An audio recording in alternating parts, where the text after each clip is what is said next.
যুক্তরাষ্ট্রের অস্ত্র দিয়ে রাশিয়া ভূখণ্ডে ইউক্রেনের হামলা। শেষমেশ ঘটনা যা ঘটার তাই ঘটল, ফলাফল যা হবার তাই হলো। আসসালামু আলাইকুম, আমার সাথে যুক্ত হবার জন্য ধন্যবাদ জানাচ্ছি। যুক্তরাষ্ট্রের তৈরি 6টি আর্মি ট্যাকটিক্যাল মিসাইল সিস্টেম ক্ষেপণাস্ত্র নিক্ষেপ করলেন রাশিয়ায়।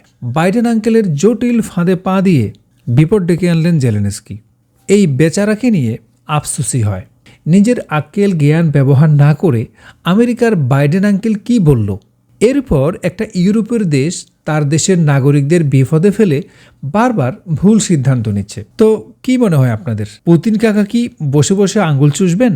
না, উনি কি জিনিস তা সারা দুনিয়ার মানুষ বুঝলেও কেন যে এই জেলেনস্কি তা বোঝার চেষ্টা করছে না তা আমার মাথায় আসে না। যাই হোক, যুদ্ধের 1000 দিন পার করলো রাশিয়া ইউক্রেন। ঠিক এই দিনটাতেই আমেরিকান মিসাইল দিয়ে রাশিয়ায় হামলা করলেন জেলেনস্কি। বেয়াদবি সহ্য করতে পারলেন না পুতিন কাকা। যুদ্ধে রুশ বাহিনীকে পরমাণু অস্ত্র ব্যবহারের ডাইরেক্ট অনুমতি দিয়ে দিলেন তিনি। ও ভাই, এটা কি হইল? পরমাণু অস্ত্র, তাহলে আর কি বাকি থাকলো? পরমাণু বললে অনেকে হয়তো ওভাবে চিন্তা করতে পারবেন না। জাপানের হিরোশিমার কথা মনে আছে তো? সেই ধ্বংসযজ্ঞ শুরু হয়ে গেল।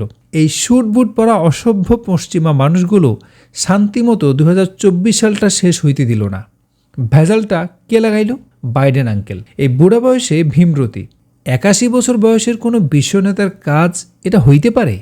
তাহলে কেন এই আকামটা উনি করতে গেলেন? কি মনে হয় এর পেছনে কোনোই কারণ নাই? ভাইরে ভাই, এটা আমেরিকা। শত শত বছর সারা দুনিয়াকে এভাবেই নিজের কবজায় রাখছে ওরা। বুঝতে পারছেন তো?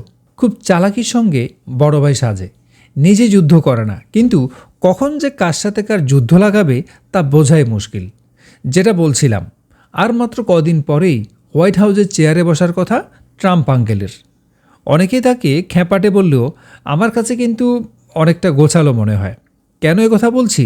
কারণ তিনি প্রেসিডেন্ট নির্বাচিত হওয়ার আগেই বলেছেন যে রাশিয়া ইউক্রেন যুদ্ধটা তিনি বন্ধ করবেন, কিন্তু তার আগেই বাইডেন সাহেব তেলে বেগুনে লাগিয়ে দিলেন। পুতিন চাচা কিন্তু আগেই সতর্ক করে দিয়েছিলেন জেলেনস্কিকে। উনি বলেছিলেন ইউক্রেন যদি রাশিয়ায় মার্কিন ক্ষেপণাস্ত্র দিয়ে আঘাত হানে তাহলে তৃতীয় বিশ্বযুদ্ধ শুরু করে দিবেন। কে শুনে কার কথা? ভাইরে ভাই, যুদ্ধ তাদের কাছে এক প্রকার খেলা। মরলে মরবে সৈনিক কিংবা আমজনতা। তারা ঢুকে যাবে বাংকারে অথবা চলে যাবে মহাকাশে। পৃথিবী ধ্বংস করে তারা পাড়ি দিবে মঙ্গলে। অপরদিকে আমরা যারা হতভাগা দেশের দারিদ্র্যপীড়িত মানুষ, দিন শেষে বেঁচে থাকলে লড়াই করতে হবে মাত্র 1 কেজি আলু কেনার জন্য। কথাগুলো কি ঠিক মনে হচ্ছে? কমেন্ট করে জানালে কৃতজ্ঞ হব। এখন আপাতত বিদায়। দেখা হবে পরবর্তী ভিডিওতে, ইনশাআল্লাহ।